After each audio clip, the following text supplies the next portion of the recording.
Good evening എല്ലാ പ്രേക്ഷകർക്കും prime time ന്യൂസിലേക്ക് സ്വാഗതം. ഞാൻ പ്രവിത ലക്ഷ്മി. വിശദമായ വാർത്തകൾ നോക്കാം. നിർണായക ദൃശ്യങ്ങൾ എവിടെ?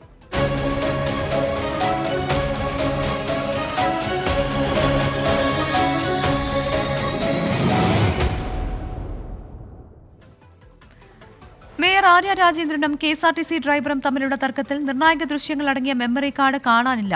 തർക്കം നടന്ന KSRTC ബസ്സിൽ നിന്നാണ് CCTV ദൃശ്യങ്ങൾ റെക്കോർഡ് ചെയ്ത മെമ്മറി കാർഡ് നഷ്ടമായത്. മെമ്മറി കാർഡ് നഷ്ടപ്പെട്ടതിലും മേയർക്കെതിരായ സൈബർ ആക്രമണത്തിലും പോലീസ് കേസെടുത്തു. മേയർക്കെതിരെ ഡ്രൈവർ LH യദു കമ്മീഷണർക്ക് നൽകിയ പരാതിയും അന്വേഷിക്കും.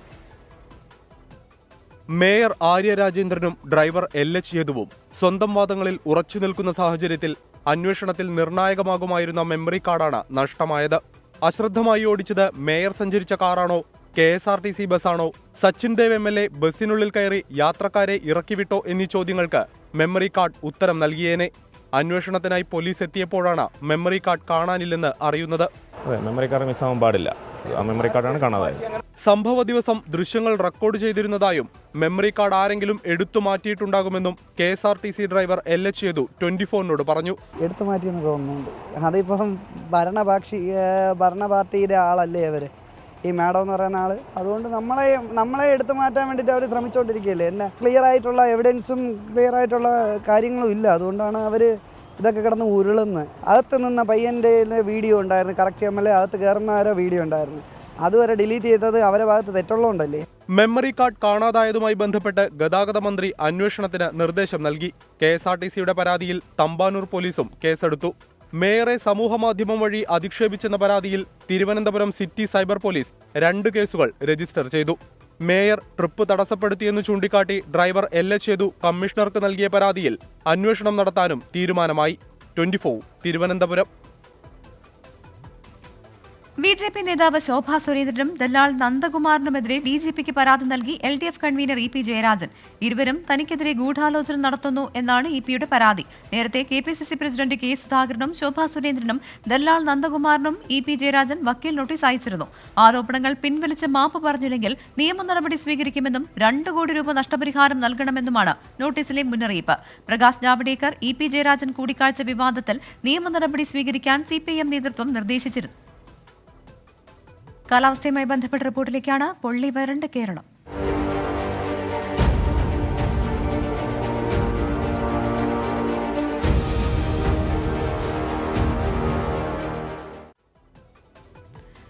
സംസ്ഥാനത്ത് മെയ് മാസത്തിൽ വേനൽ മഴ കുറയുകയും ചൂട് കൂടുകയും ചെയ്യുമെന്ന് കാലാവസ്ഥാ വകുപ്പിന്റെ മുന്നറിയിപ്പ്. പാലക്കാട് ജില്ലയിൽ ഒരാഴ്ചയ്ക്ക് ശേഷം 40 ഡിഗ്രി സെൽഷ്യസിൽ താഴെ താപനില രേഖപ്പെടുത്തിയെങ്കിലും 3 ജില്ലകളിൽ ഉഷ്ണതരംഗ സാധ്യത നിലനിൽക്കുകയാണ്. 12 ജില്ലകളിൽ ഉയർന്ന താപനില മുന്നറിയിപ്പ് നൽകിയിട്ടുണ്ട്. പാലക്കാട് ജില്ലയിൽ ഇന്ന് രേഖപ്പെടുത്തിയത് 39.7 ഡിഗ്രി സെൽഷ്യസ് താപനില. ഏപ്രിൽ 24 ശേഷം ആദ്യമായാണ് 40 ഡിഗ്രി സെൽഷ്യസിൽ താഴെ രേഖപ്പെടുത്തിയതെങ്കിലും ഇതും സാധാരണയേക്കാൾ 3.7 ഡിഗ്രി സെൽഷ്യസ് അധികമാണ്. കോഴിക്കോട് ജില്ലയിൽ ഉയർന്ന താപനില സാധാരണയേക്കാൾ 3.6 ഡിഗ്രി സെൽഷ്യസ് കൂടുതൽ രേഖപ്പെടുത്തി. ഉഷ്ണതരംഗ മുന്നറിയിപ്പുള്ള പാലക്കാട്, തൃശൂർ, കോഴിക്കോട് ജില്ലകളിൽ യെല്ലോ അലർട്ട് പ്രഖ്യാപിച്ചു. തീരദേശങ്ങളിലും ഉൾപ്രദേശങ്ങളിലും ചൂട് കൂടിയ അസ്വസ്ഥത സൃഷ്ടിക്കുന്ന അന്തരീക്ഷാവസ്ഥയ്ക്ക് സാധ്യതയുണ്ട്. പാലക്കാട് ജനജീവിതം ദുസ്സഹമാണ്. എല്ലാം ചൂട് തന്നെ പറയുന്നത്, ഭയങ്കര ചൂട് തന്നെ പറഞ്ഞുകൊണ്ടിരിക്കുന്നു. അപ്പം നമ്മളൊരു 12 മണിക്ക് നിർത്തും, എന്നിട്ട് ഒരു 3 മണി 4 മണിയാകുമ്പോൾ ഓട്ടും. അങ്ങനെ ചെയ്യണിപ്പോൾ. ഇപ്പോൾ കൂടുതലായിട്ട് അവർക്കിപ്പോൾ ഡെലിവറി പോകുന്നുണ്ട്. പിന്നെ അതുപോലെ പിക്കപ്പിൽ ജസ്റ്റ് വണ്ടിയിൽ വന്ന് ഇറങ്ങിയിട്ട് അങ്ങനെ കൊണ്ടുപോകും. പക്ഷേ ഇവിടെ ഡൈനിങ്ങിലും നല്ലോണം ബാധിച്ചിട്ടുണ്ട് പാലക്കാട്. രാവിലെ 10 മണി മുതൽ വൈകിട്ട് 4 മണി വരെ ഔട്ട്ഡോർ കായിക മത്സരങ്ങൾ പാടില്ലെന്ന് കായിക വകുപ്പ് അറിയിച്ചു. പരിശീലനത്തിനും സെലക്ഷൻ ട്രയൽസിനും നിയന്ത്രണം ബാധകമാണ്. തെക്കൻ കേരളത്തിലും മധ്യ കേരളത്തിലും വേനൽ മഴയ്ക്ക് സാധ്യതയുണ്ട്. വടക്കൻ ജില്ലകളിൽ അടുത്ത ആഴ്ചയോടെ മഴ ലഭിച്ചേക്കും. സമീപകാലത്ത് ഏറ്റവും കുറവ് വേനൽ മഴ ലഭിച്ച വർഷമാണിത്. മെയ് മാസത്തിലും സാധാരണയേക്കാൾ മഴ കുറയും. കള്ളക്കടൽ പ്രതിഭാസത്തിന്റെ ഭാഗമായി കേരള, തെക്കൻ തമിഴ്നാട് തീരങ്ങളിൽ ഉയർന്ന തിരമാലകൾക്കും കടലേറ്റത്തിനും സാധ്യതയുള്ളതിനാൽ മത്സ്യത്തൊഴിലാളികളും തീരദേശവാസികളും ജാഗ്രത പാലിക്കണം. 24 തിരുവനന്തപുരം. കനത്ത ചൂടിനിടെ പാലക്കാട് മണ്ണാർക്കാട് 2 പേർ കുഴഞ്ഞു വീണു മരിച്ചു. മണ്ണാർക്കാട് സ്വദേശികളായ ശബരീഷ്, സരോജിനി എന്നിവരാണ് മരിച്ചത്. സൂര്യാഘാതമാണോ മരണകാരണമെന്ന് പോസ്റ്റ്മോർട്ടത്തിന് ശേഷമേ വ്യക്തമാകൂവെന്ന് ആശുപത്രി അധികൃതർ അറിയിച്ചു. ഇന്ന് രാവിലെ കൂട്ടുകാർക്കൊപ്പം നിൽക്കുന്നതിനിടെയാണ് എതിർപ്പണം സ്വദേശി ശബരീഷ് കുഴഞ്ഞു വീണ് മരിച്ചത്. ഉടൻ മണ്ണാർക്കാട് താലൂക്ക് ആശുപത്രിയിൽ എത്തിച്ചെങ്കിലും മരിച്ചിരുന്നു. ജോലിക്ക് പോകുന്നതിനിടെ തെങ്കര രാജാ സ്കൂളിന് സമീപത്ത് വെച്ചാണ് പുളിക്കപ്പാടം സ്വദേശിനി സരോജിനി കുഴഞ്ഞു വീണ് മരിച്ചത്. സംസ്ഥാനത്ത് ചൂട് കൂടുന്നതിനനുസരിച്ച് വൈദ്യുതി ഉപഭോഗവും ഉയരുകയാണ്. വൈദ്യുതി ഉപയോഗം സർവ്വകാല റെക്കോർഡിലെത്തി. വൈദ്യുതി നിയന്ത്രണം ഏർപ്പെടുത്തുന്നതിൽ നാളെ ചേരുന്ന ഉന്നതതല യോഗം തീരുമാനമെടുക്കും. KSEBയുടെ മുന്നറിയിപ്പും ബോധവൽക്കരണവും മറികടന്നുള്ള വൈദ്യുതി ഉപയോഗമാണ് സംസ്ഥാനത്തുണ്ടാകുന്നത്. ചൂട് കൂടുന്നതിനനുസരിച്ച് ഉപയോഗവും വർദ്ധിക്കുന്നു. തിങ്കളാഴ്ച 113.15 ദശലക്ഷം യൂണിറ്റായിരുന്നു ഉപയോഗമെങ്കിൽ ചൊവ്വാഴ്ച ഉപഭോഗം 113.26 ദശലക്ഷം യൂണിറ്റ് എന്ന സർവ്വകാല റെക്കോർഡിലെത്തി. ഇതോടെ ജലവൈദ്യുതി ഉൽപ്പാദനവും ബോർഡ് വർദ്ധിപ്പിച്ചു. ഇന്നലെ 22.1 ദശലക്ഷം യൂണിറ്റ് ജലവൈദ്യുതിയാണ് ഉൽപ്പാദിപ്പിച്ചത്. പുറത്തുനിന്നും എത്തിച്ചതാകട്ടെ 89.08 ദശലക്ഷം യൂണിറ്റും. ഉപഭോഗം കുതിച്ചുയർന്നതോടെ നിയന്ത്രണം വേണമെന്ന നിലപാടിൽ ഉറച്ചു നിൽക്കുകയാണ് വൈദ്യുതി ബോർഡ്. നിലവിലെ വൈദ്യുതി സാഹചര്യം വിലയിരുത്താൻ നാളെ ഉന്നതതല യോഗം ചേരും. വൈദ്യുതി മന്ത്രി K. കൃഷ്ണൻകുട്ടിയും ബോർഡ് ചെയർമാനും ഉന്നത ഉദ്യോഗസ്ഥരും യോഗത്തിൽ പങ്കെടുക്കും. യോഗത്തിന്റെ തീരുമാനം മുഖ്യമന്ത്രിയെ അറിയിക്കും. സർക്കാരിന്റെ അനുമതിയോടെയാകും നിയന്ത്രണം ഏർപ്പെടുത്തുന്നതിൽ തീരുമാനമെടുക്കുക. പ്രസരണ വിതരണ ശൃംഖലകളെ പ്രതിസന്ധി ബാധിച്ചതിനാൽ നിയന്ത്രണം ഒഴിവാക്കാനാകില്ലെന്നാണ് ബോർഡ് നിലപാട്. 24 തിരുവനന്തപുരം. വേനൽ കടുത്തതോടെ കാസർഗോഡ് ജില്ലയിൽ ശുദ്ധജലക്ഷാമം രൂക്ഷമാവുകയാണ്. ഉറവകളെല്ലാം വറ്റിവരണ്ടതോടെ കുടിവെള്ളത്തിനായി എന്ത് ചെയ്യണമെന്നറിയാത്ത അവസ്ഥയിലാണ് ജനങ്ങൾ. തദ്ദേശ സ്ഥാപനങ്ങളുടെ നേതൃത്വത്തിൽ നടക്കുന്ന കുടിവെള്ള വിതരണമാണ് കനത്ത ചൂടിന് ഏക ആശ്വാസം.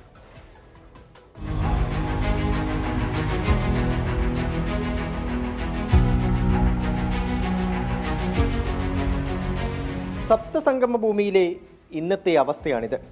കൊടും വേനലിൽ നദികൾ വറ്റി വരണ്ടു. പയസ്സിനി പുഴയുടെയും പുത്തികെ പുഴയുടെയും കിടപ്പ് കണ്ടാൽ ഗ്രൗണ്ടുകൾ എന്ന മട്ടാണ്. പലയിടത്തും കുടിവെള്ളക്ഷാമം രൂക്ഷം. 11 മണിക്ക് ശേഷം പുറത്തിറങ്ങാൻ പറ്റുന്നില്ല.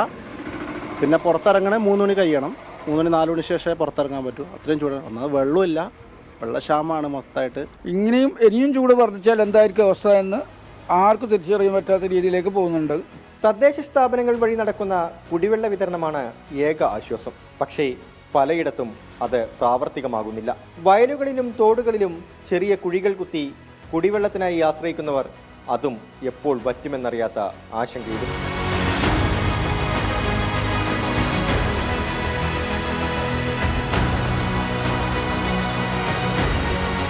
കൃഷിയായിട്ട് ബന്ധപ്പെട്ടൊരു ഏരിയയാണ്. ഇപ്പം ഞങ്ങളുടെ നാട്ടിൽ തന്നെ പറയുകയാണെങ്കിൽ വെള്ളത്തിന് ഭയങ്കര ക്ഷാമമാണ്. അതുപോലെ തന്നെ എനിക്ക് തോന്നുന്നു ഇത്രയും കാലത്തിനിടയിൽ ഇത്രയും ചൂട് അനുഭവപ്പെട്ടിട്ടില്ല. വേനൽ കടുക്കുമെന്നാണ് കാലാവസ്ഥാ വകുപ്പിൽ നിന്നുള്ള മുന്നറിയിപ്പ്. ഭൂപ്രകൃതിയുമായി താരതമ്യം ചെയ്താൽ ഇതുവരെ ഇല്ലാത്തത്ര കുടിവെള്ളക്ഷാമത്തിലേക്ക് ജില്ല കടക്കും. കനത്ത ചൂടിൽ ജില്ല അനുഭവിക്കുന്ന ദുരിതം കാണിക്കാൻ ഏറ്റവും നല്ല ഉദാഹരണം ഈ പുത്തികെ പുഴയാണ്.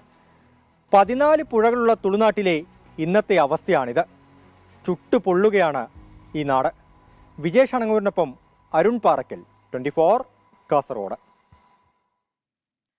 അതേസമയം UAEയിൽ വീണ്ടും മഴ മുന്നറിയിപ്പ്. ഇന്ന് രാത്രി മുതൽ മഴ ലഭിച്ചേക്കും. ദുബായിലെയും ഷാർജയിലെയും സ്കൂളുകളിൽ നാളെയും മറ്റന്നാളും ഓൺലൈൻ ക്ലാസുകൾ മാത്രമേ ഉണ്ടാകൂ. ജീവനക്കാർക്ക് വർക്ക് ഫ്രം ഹോം സ്വീകരിക്കാം. ആശങ്കപ്പെടേണ്ട സാഹചര്യമില്ലെന്ന് കാലാവസ്ഥാ നിരീക്ഷണ കേന്ദ്രം അറിയിച്ചു. ഇന്ന് രാത്രി മുതൽ രാജ്യത്തിന്റെ പടിഞ്ഞാറൻ മേഖലയിൽ ഒറ്റപ്പെട്ട മഴയായി തുടങ്ങി നാളെ രാവിലെയോടെ മിക്ക മേഖലകളിലും മഴ ശക്തമാകുമെന്നാണ് കാലാവസ്ഥാ നിരീക്ഷണ കേന്ദ്രത്തിന്റെ മുന്നറിയിപ്പ്. പലയിടങ്ങളിലും മഴയ്ക്കൊപ്പം ശക്തമായ കാറ്റിനും സാധ്യതയുണ്ട്. പൊടിക്കാറ്റിൽ ദൂരപരിധി കുറയുമെന്നും വാഹനയാത്രക്കാർ ശ്രദ്ധിക്കണമെന്നും പോലീസ് മുന്നറിയിപ്പ് നൽകിയിട്ടുണ്ട്. കടൽ പ്രക്ഷുബ്ധമാകാനും സാധ്യതയുണ്ട്. മഴ മുന്നറിയിപ്പിന്റെ പശ്ചാത്തലത്തിൽ രാജ്യത്തെ ദുരന്ത നിവാരണ അതോറിറ്റി, ആഭ്യന്തര മന്ത്രാലയം എന്നിവർ കഴിഞ്ഞ ദിവസം സംയുക്ത യോഗം ചേർന്ന് സ്ഥിതിഗതികൾ വിലയിരുത്തിയിരുന്നു. ഏത് പ്രതികൂല സാഹചര്യത്തെ നേരിടാനും എല്ലാവിധ മുന്നൊരുക്കങ്ങളും സ്വീകരിച്ചതായി അധികൃതർ അറിയിച്ചു. മഴ മുന്നറിയിപ്പിന്റെ പശ്ചാത്തലത്തിൽ നാളെയും മറ്റന്നാളും ദുബായിലെയും ഷാർജയിലെയും സ്കൂളുകളിൽ ഓൺലൈൻ പഠനം പ്രഖ്യാപിച്ചിട്ടുണ്ട്. ഷാർജയിൽ പാർക്കുകൾ അടച്ചിടും. സർക്കാർ ഉദ്യോഗസ്ഥർക്ക് വർക്ക് ഫ്രം ഹോം സ്വീകരിക്കാം. എമിറേറ്റിൽ നാളെയും മറ്റന്നാളും നടക്കേണ്ട എല്ലാ കായിക പരിപാടികളും പിൻവലിച്ചതായി ഷാർജ സ്പോർട്സ് കൗൺസിലും അറിയിച്ചിട്ടുണ്ട്. അതിനിടെ ഏപ്രിൽ 14 രാജ്യത്ത് പെയ്തതുപോലെ അതിശക്തമായ മഴ ഇത്തവണ ഉണ്ടാകില്ല എന്നും പൊതുജനങ്ങൾ ആശങ്കപ്പെടേണ്ട സാഹചര്യമില്ല എന്നും കാലാവസ്ഥാ നിരീക്ഷണ കേന്ദ്രം വ്യക്തമാക്കിയിട്ടുണ്ട്. 24 ദുബായ്. ലോക്സഭാ തെരഞ്ഞെടുപ്പ് വാർത്തകൾ.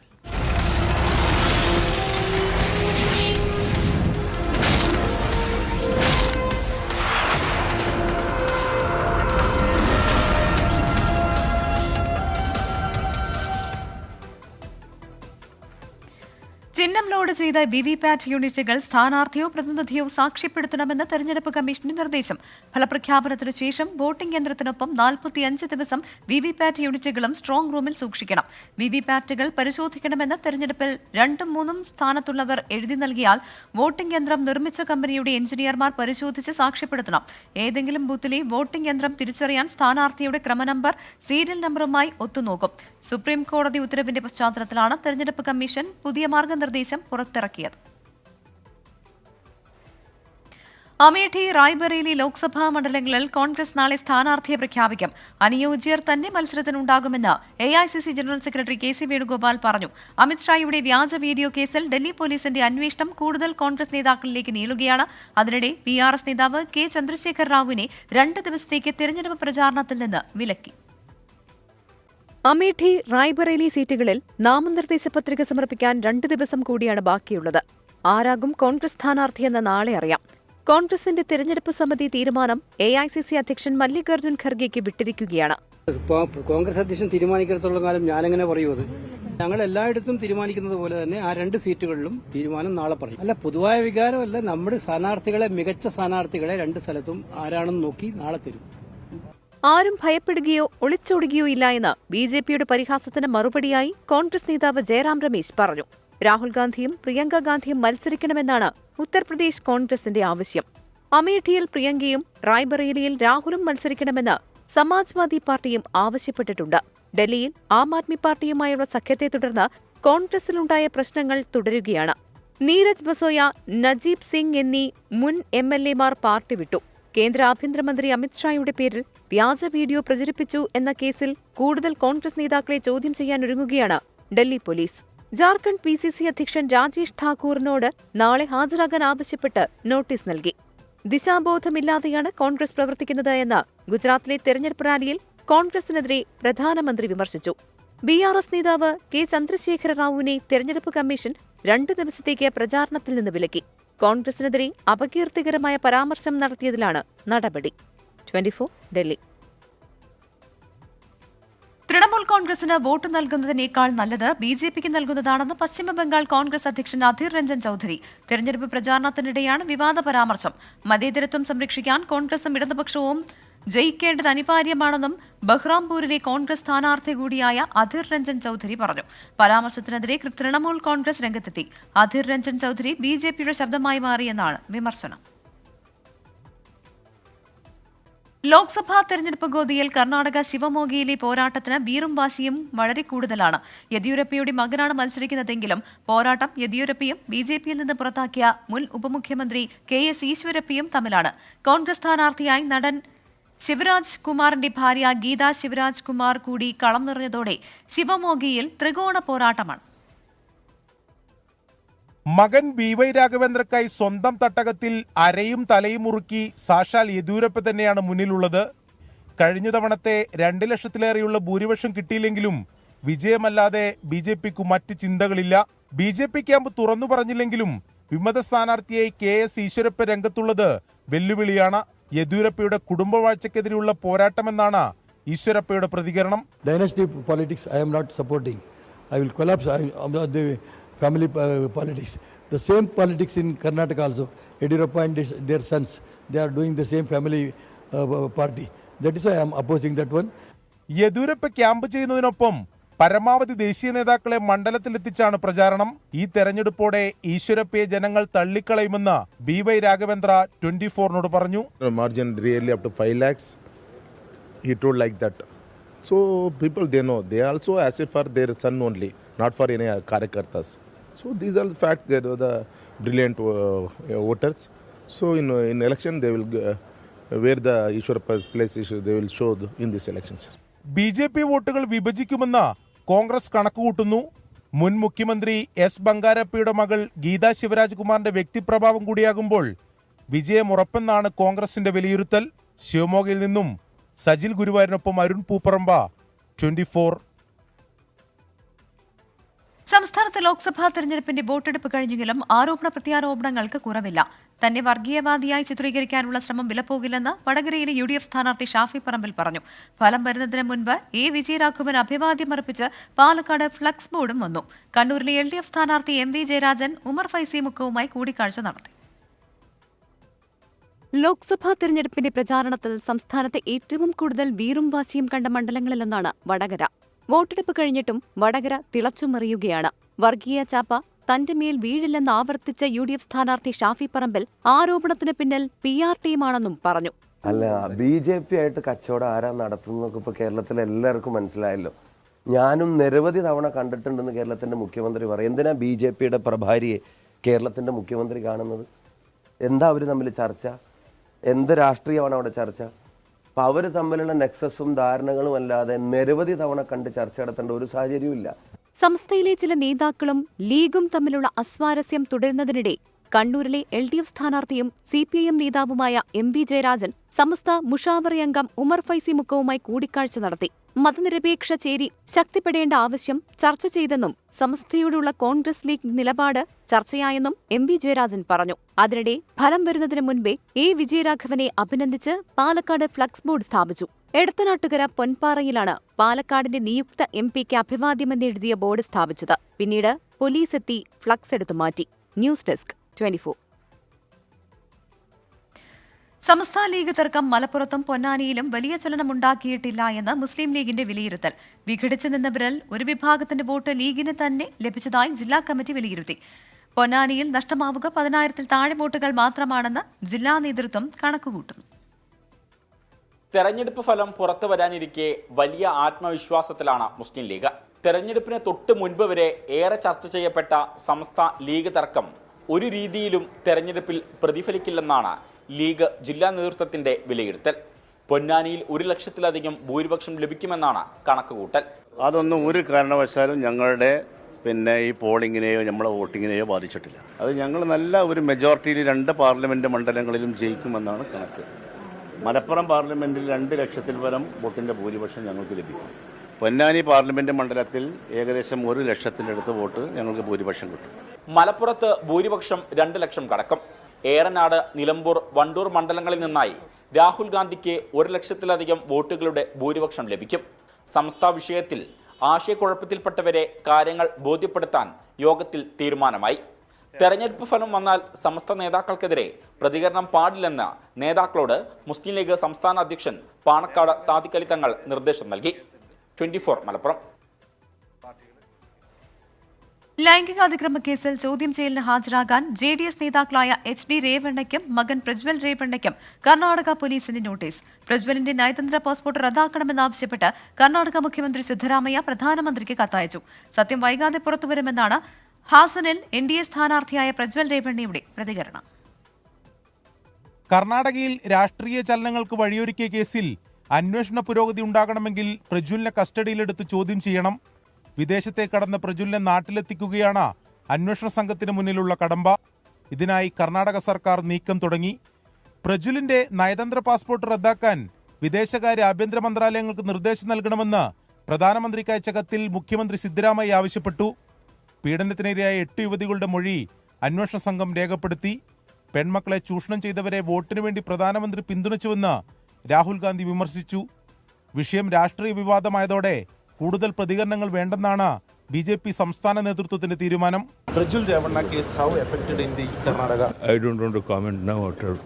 സത്യം വൈകാതെ പുറത്തുവരുമെന്നാണ് പ്രജ്വൽ രേവണ്ണയുടെ ആദ്യ പ്രതികരണം. അഭിഭാഷകൻ മുഖേന അന്വേഷണ സംഘത്തെ ബന്ധപ്പെട്ടെന്നും പ്രജ്വൽ ട്വീറ്റ് ചെയ്തു. 24 ബംഗളൂരു. CPIMന്റെ ബാങ്ക് ഓഫ് ഇന്ത്യയിലെ അക്കൗണ്ട് ആദായ നികുതി വകുപ്പ് മരവിപ്പിക്കാൻ കാരണമായത് ബാങ്കിന്റെ വീഴ്ചയാണെന്ന് ജില്ലാ നേതൃത്വം. ബാങ്ക് ഓഫ് ഇന്ത്യ അധികൃതർ പാൻ നമ്പർ തെറ്റായി രേഖപ്പെടുത്തിയെന്ന് തൃശൂർ ജില്ലാ സെക്രട്ടറി MM വർഗീസ് പറഞ്ഞു. ആദായ നികുതി വകുപ്പിന്റെ നടപടികളെ നിയമപരമായി നേരിടുമെന്ന് CPIM വ്യക്തമാക്കി. കരുവന്നൂർ സഹകരണ ബാങ്ക് തട്ടിപ്പ് കേസിൽ ജില്ലാ സെക്രട്ടറി MM വർഗീസ് ഇന്നും EDക്ക് മുന്നിൽ ഹാജരായില്ല. ലോക്സഭാ തെരഞ്ഞെടുപ്പ് പ്രഖ്യാപനത്തിന് പിന്നാലെ പിൻവലിച്ച 1 കോടി രൂപ ഇന്നലെ ബാങ്കിൽ തിരിച്ചടയ്ക്കാനെത്തിയപ്പോൾ ആദായ നികുതി വകുപ്പ് പിടിച്ചെടുത്തു. ഇക്കാര്യത്തിലാണ് വിശദീകരണവുമായി CPIM ജില്ലാ നേതൃത്വം രംഗത്തെത്തിയത്. ബാങ്ക് അധികൃതർ പാൻ നമ്പർ തെറ്റായി രേഖപ്പെടുത്തിയതാണ് പ്രശ്നത്തിന് കാരണം. പാൻ കാർഡിലെ T എന്ന അക്ഷരം J എന്നാണ് രേഖപ്പെടുത്തിയിരുന്നത്. വീഴ്ച സംബന്ധിച്ച് ബാങ്ക് ഓഫ് ഇന്ത്യ അധികൃതർ പാർട്ടിക്ക് കത്ത് നൽകിയെന്നും CPIM ജില്ലാ സെക്രട്ടറി MM വർഗീസ്. തൃശ്ശൂർ ശാഖയിലുള്ള അക്കൗണ്ടുകളിൽ ബാങ്കിൻ്റെ വീഴ്ച കൊണ്ട്, അവരുടെ വീഴ്ച കൊണ്ട് ഈ നമ്പർ തെറ്റായി എൻ്റർ ചെയ്യപ്പെട്ടു. ബാങ്കാണ് അതിന് 100% ഉത്തരവാദി.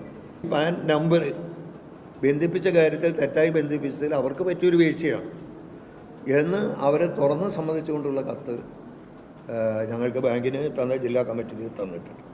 സാങ്കേതിക പിഴവ് തിരുത്താൻ സാധാരണ നൽകുന്ന സാവകാശം പോലും അനുവദിക്കാതെയാണ് ആദായ നികുതി വകുപ്പ് നടപടി സ്വീകരിച്ചതെന്ന് CPIM കുറ്റപ്പെടുത്തി. ഇല്ലാത്ത അധികാരം ഉപയോഗിച്ച് പാർട്ടിയെ വേട്ടയാടുകയാണ്. നിയമപരമായി നേരിടാനാണ് CPIMന്റെ തീരുമാനം. കരുവന്നൂർ സഹകരണ ബാങ്ക് തട്ടിപ്പ് കേസിൽ ജില്ലാ സെക്രട്ടറി MM വർഗീസ് ഇന്ന് ഇഡിക്ക് മുന്നിൽ ഹാജരായില്ല. ജില്ലാ കമ്മിറ്റിയുടെയും കീഴ്ഘടകങ്ങളുടെയും സ്വത്തുവിവരങ്ങൾ നൽകാൻ ED ആവശ്യപ്പെട്ടിരുന്നു. ഇതിന് 2 ആഴ്ചത്തെ സാവകാശം MM വർഗീസ് തേടിയിട്ടുമുണ്ട്. 24 തൃശൂർ.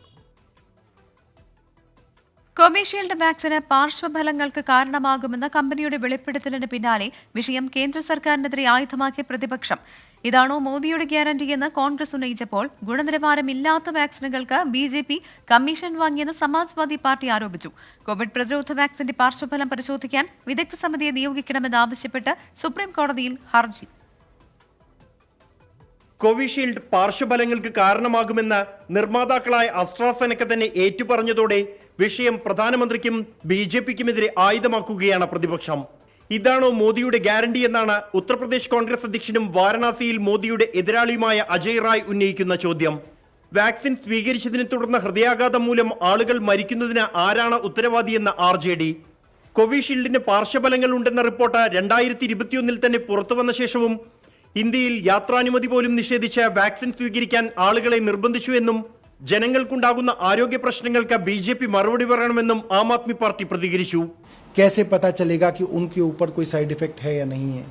क्या उनकी ब्लड में क्लॉटिंग हो रही है? क्या उनका प्लेटलेट काउंट गिर रहा है? और क्या किया जा सकता है जिससे अगर उनके ऊपर कोई ऐसा साइड इफेक्ट है तो उन लोगों की जान बचाई जा सके? करोड़ों लोगों के स्वास्थ्य का मामला है. ഗുണനിലവാരമില്ലാത്ത വാക്സിനുകൾക്കും BJP കമ്മീഷൻ വാങ്ങിയതായി സമാജ്വാദി പാർട്ടി ആരോപിച്ചു. അഭിഭാഷകനായ വിശാൽ തിവാരി കോവിഷീൽഡിനെതിരെ സുപ്രീം കോടതിയിൽ ഹർജി നൽകി. കോവിഡ് പ്രതിരോധ വാക്സിന്റെ പാർശ്വഫലം പരിശോധിക്കണമെന്നും ഇതിനായി വിദഗ്ധ സമിതിയെ നിയോഗിക്കണമെന്നുമാണ് ഹർജിയിൽ ആവശ്യപ്പെടുന്നത്. 24 ഡൽഹി. ഉമ്മൻചാണ്ടിക്ക് കോവിഡ് വാക്സിൻ നൽകിയില്ല എന്ന് സ്ഥിരീകരിച്ച മകൻ ചാണ്ടി ഉമ്മൻ ക്യാൻസർ ബാധിതനായതിനാൽ ആരോഗ്യനില പരിഗണിച്ചാണ് വാക്സിൻ നൽകാതിരുന്നത് എന്ന് വിശദീകരണം. വാക്സിന്റെ പാർശ്വഫലങ്ങളുമായി ബന്ധപ്പെട്ട വാർത്തകളുടെ പശ്ചാത്തലത്തിലാണ് ഫേസ്ബുക്ക് ലൈവിലെ പ്രതികരണം. കോവിഡ് വാക്സിൻ ആരോഗ്യ പ്രശ്നങ്ങൾ ഉണ്ടാക്കുമെന്ന വെളിപ്പെടുത്തൽ ചർച്ചയായതിനു പിന്നാലെയാണ് ഉമ്മൻചാണ്ടിയുടെ ചികിത്സാ വിവാദം വീണ്ടും സജീവമായത്. ഉമ്മൻചാണ്ടിക്ക് വാക്സിൻ എടുക്കാത്തതിൽ വിശദീകരണവുമായി ചാണ്ടി ഉമ്മൻ എത്തിയത്. ഫേസ്ബുക്ക് ലൈവിലൂടെയായിരുന്നു പ്രതികരണം. ചികിത്സ വിവാദമാക്കിയവർ മാപ്പ് പറയണമെന്നും ചാണ്ടി ഉമ്മൻ ആവശ്യപ്പെട്ടു. അറ്റ്ലീസ്റ്റ് ഒരു മാപ്പെങ്കിലും എന്നോട് വേണ്ട, അദ്ദേഹത്തെ സ്നേഹിച്ച കേരള സമൂഹത്തോട് ശരിയോ തെറ്റോ ആവട്ടെ ആ വാർത്തയ്ക്ക് എന്തെങ്കിലും അടിസ്ഥാനമുണ്ടെങ്കിൽ മാത്രമേ കൊടുക്കാവുള്ളൂ. പക്ഷെ അദ്ദേഹത്തിന്റെ പിന്നിൽ വേറെ ആരൊക്കെ ഉള്ളതുകൊണ്ട് ഞാൻ അദ്ദേഹത്തിൽ നിന്ന് മാപ്പ് പ്രതീക്ഷിക്കുന്നില്ല. ആരാണെന്ന് കേരള സമൂഹം ഇന്നല്ലെങ്കിൽ നാളെ തിരിച്ചറിയും. ഉമ്മൻചാണ്ടിക്ക് മതിയായ ചികിത്സ നൽകുന്നില്ലെന്ന പരാതി സമൂഹ മാധ്യമങ്ങളിൽ ചർച്ചയായതിനു പിന്നാലെ ഉമ്മൻചാണ്ടിയുടെ സഹോദരൻ രംഗത്ത് വന്നിരുന്നു. 24 കോട്ടയം.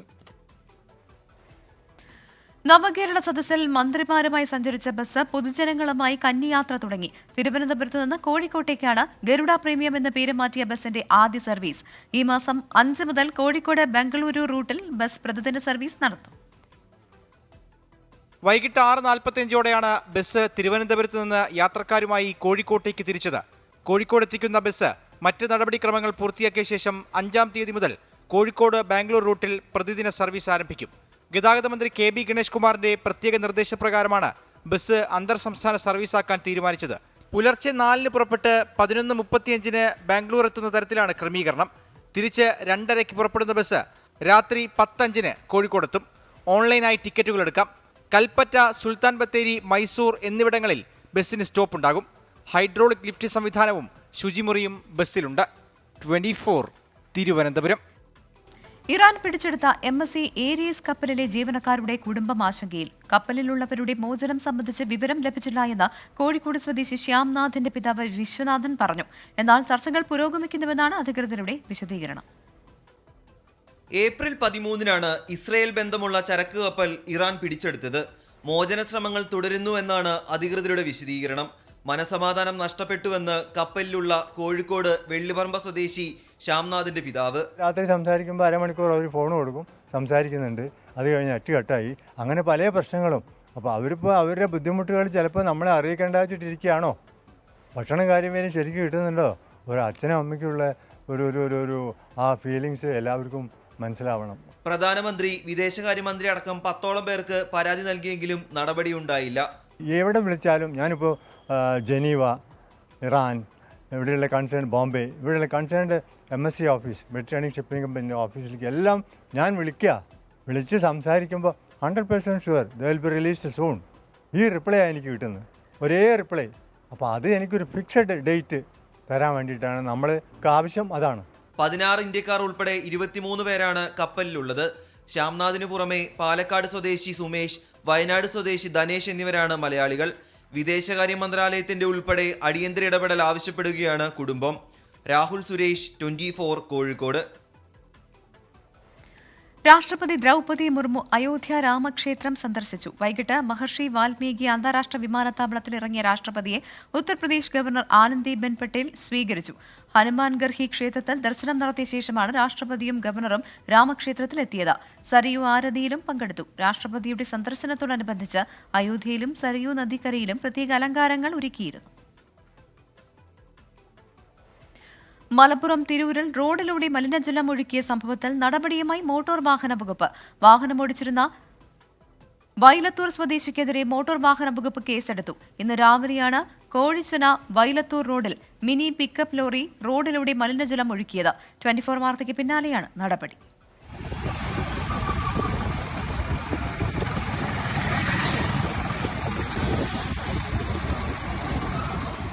KL 55 AH 6440 എന്ന നമ്പറിലുള്ള മിനി പിക്കപ്പ് ലോറിയാണ് റോഡിലേക്ക് മലിനജലം ഒഴുക്കിയത്. പിറകിലെ ടാപ്പ് തുറന്നുവിട്ട് വാഹനം കിലോമീറ്ററുകളോളം സഞ്ചരിച്ചു. വാഹനത്തിലുണ്ടായിരുന്ന മലിനജലം പൂർണ്ണമായും റോഡിലേക്ക് ഒഴുകി.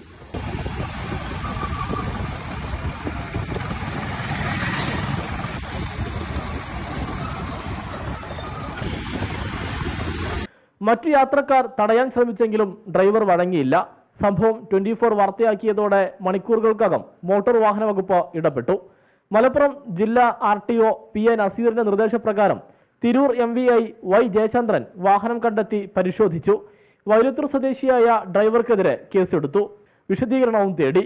മറുപടി തൃപ്തികരമല്ലെങ്കിൽ ലൈസൻസ് സസ്പെൻഡ് ചെയ്യലടക്കമുള്ള നടപടിയിലേക്ക് കടക്കാനാണ് മോട്ടോർ വാഹന വകുപ്പിന്റെ തീരുമാനം. ഇത്തരം നിയമലംഘനങ്ങൾക്കെതിരെ ശക്തമായ നടപടി സ്വീകരിക്കുമെന്ന് മോട്ടോർ വാഹന വകുപ്പ് അറിയിച്ചു. സമീർ ബിൻ കരീം, 24 തിരൂർ. ഡ്രൈവിംഗ് ടെസ്റ്റുകളുടെ എണ്ണം നിയന്ത്രിച്ച തീരുമാനത്തിനെതിരെ സമരവുമായി ഡ്രൈവിംഗ് സ്കൂൾ ഉടമകൾ. നാളെ മുതൽ അനിശ്ചിതകാലത്തേക്ക് പണിമുടക്ക് തുടങ്ങും. ഡ്രൈവിംഗ് ടെസ്റ്റുകൾ ബഹിഷ്കരിക്കാനും തീരുമാനിച്ചു. ഡ്രൈവിംഗ് ടെസ്റ്റിന്റെ പുതിയ പരിഷ്കാരങ്ങൾ നാളെ മുതൽ നടപ്പാവുകയാണ്. ഈ സാഹചര്യത്തിലാണ് ഡ്രൈവിംഗ് സ്കൂൾ ഉടമകളുടെയും ജീവനക്കാരുടെയും യൂണിയനുകൾ സമരം പ്രഖ്യാപിച്ചത്. സംസ്ഥാന വ്യാപകമായി ഡ്രൈവിംഗ് ടെസ്റ്റുകൾ ബഹിഷ്കരിച്ച് പണിമുടക്കാനാണ് CITU ഉൾപ്പെടെയുള്ള സംഘടനകളുടെ തീരുമാനം. പുതിയ നിയമപ്രകാരം ഒരു ദിവസം ഒരു RTOയ്ക്ക് കീഴിൽ 60 പേർക്ക് മാത്രമാണ് ഡ്രൈവിംഗ് ടെസ്റ്റ് നടത്താനാവുക. ഇതിൽ 40 പുതിയ ആളുകൾക്കും നേരത്തെ ടെസ്റ്റ് പരാജയപ്പെട്ട 20 പേർക്കുമാണ് അവസരം. ഡ്രൈവിംഗ് പഠനം പൂർത്തിയാക്കി ടെസ്റ്റിന് കാത്തിരിക്കുന്നവർക്കും ഡ്രൈവിംഗ് സ്കൂളുകൾക്കും ഇതേറെ ബുദ്ധിമുട്ടുണ്ടാക്കുന്നതായാണ് പരാതി. ടെസ്റ്റുകൾക്കുള്ള ഗ്രൗണ്ടുകൾ സജ്ജമാകാത്തതിനാൽ ആദ്യഘട്ടത്തിൽ ചെറിയ ഇളവുകൾ അനുവദിച്ചിരുന്നു. 24 കൊച്ചി.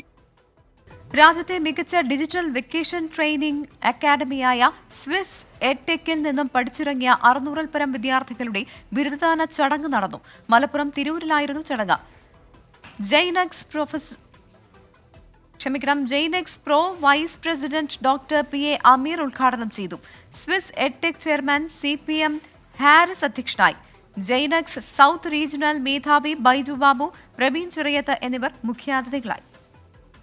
ഞങ്ങൾ 2021 ഫസ്റ്റ് നമ്മൾ ഓൺലൈൻ കോഴ്സ് തുടങ്ങുന്നത്. പക്ഷേ 2010 മുതൽ ഞങ്ങൾ ഓഫ്ലൈനിലുണ്ട്. 2021 നമ്മൾ ഓൺലൈൻ തുടങ്ങിയിട്ട് ഇത് 8ാമത്തെ കോൺവെക്കേഷനാണ് നടക്കുന്നത്. എല്ലാ 3 മാസം കൂടുമ്പോൾ 4 മാസം കോൺവെക്കേഷൻ ഉണ്ടാവാറുണ്ട്. ഒരു 1000 കുട്ടികളൊക്കെ വെച്ചിട്ടാണ് പൊതുവെ നടക്കുക. ഒരുപക്ഷെ എനിക്ക് തോന്നുന്നത് സ്ത്രീകളിൽ ഏറ്റവും കൂടുതൽ അതെന്താണെങ്കിലും ടീച്ചേഴ്സ് ട്രെയിനിങ്ങിന് ഇന്ത്യയിൽ തന്നെ ഒരു വർഷത്തിൽ 4000-5000 കുട്ടികൾ പഠിക്കുന്ന ഒരു സ്ഥാപനമുള്ള രീതിയിൽ 4-5 പ്രാവശ്യം വർഷത്തിൽ കോൺവെക്കേഷൻ നടത്തേണ്ട ഒരു അവസ്ഥയിൽ നമ്മൾ വരുന്നത്. നോക്കാം ചില വാർത്തകൾ ചുരുക്കത്തിൽ. കോട്ടയം കുടുക്കാച്ചുറയിൽ 10 വയസ്സുകാരൻ കിണറ്റിൽ വീണ് മരിച്ചു. കിണറ്റിൽ വീണ പന്തെടുക്കാൻ ശ്രമിക്കുന്നതിനിടെയാണ് അപകടം. വല്ലിയിൽ ഓന്തനാൽ ബിജു പോളിന്റെ മകൻ നിജു ബിജുവാണ് അപകടത്തിൽപ്പെട്ടത്. നടൻ സൽമാൻ ഖാന്റെ വസതിയിലേക്ക് വെടിവെച്ച കേസിലെ പ്രതികളിലൊരാൾ പോലീസ് കസ്റ്റഡിയിൽ ആത്മഹത്യ ചെയ്ത നിലയിൽ. അനൂജ് ഥാപ്പർ എന്ന 32-കാരനെയാണ് ക്രൈംബ്രാഞ്ച് കസ്റ്റഡിയിൽ തൂങ്ങി മരിച്ച നിലയിൽ കണ്ടെത്തിയത്. കോഴിക്കോട് രാമനാട്ടുകര 9-ാം മൈലിൽ പെട്രോൾ പമ്പിന് സമീപത്തെ കടയിൽ തീപിടുത്തം. വാഹനങ്ങളുടെ spare parts, engine oil, paint തുടങ്ങിയവ വിൽക്കുന്ന കടയ്ക്കാണ് തീപിടിച്ചത്. ആളപായമില്ല. കോതമംഗലം പോലീസ് സ്റ്റേഷനിലെ പോലീസ് ഉദ്യോഗസ്ഥരെ കാണാനില്ലെന്ന് പരാതി. ഗ്രേഡ് SI പൈങ്ങോട്ടൂർ സ്വദേശി ഷാജി പോളിനെയാണ് കാണാതായത്. പോത്താനിക്കാട് പോലീസ് കേസെടുത്ത് അന്വേഷണം തുടങ്ങി. തമിഴ്നാട്ടിൽ ക്വാറിയിലെ സ്ഫോടനത്തിൽ 4 തൊഴിലാളികൾ മരിച്ച സംഭവത്തിൽ 2 പേർക്കെതിരെ കേസെടുത്ത പോലീസ്. ക്വാറി ഉടമ തൂത്തുക്കുടി സ്വദേശി സേതുരാമനെ അറസ്റ്റ് ചെയ്തു. സ്ഫോടക വസ്തു ഗോഡൌൺ ഉടമ രാജ്കുമാറിനെതിരെയും കേസെടുത്തു. പ്രൈം ടൈം ന്യൂസ് പൂർണ്ണമാകുന്നു. Good night.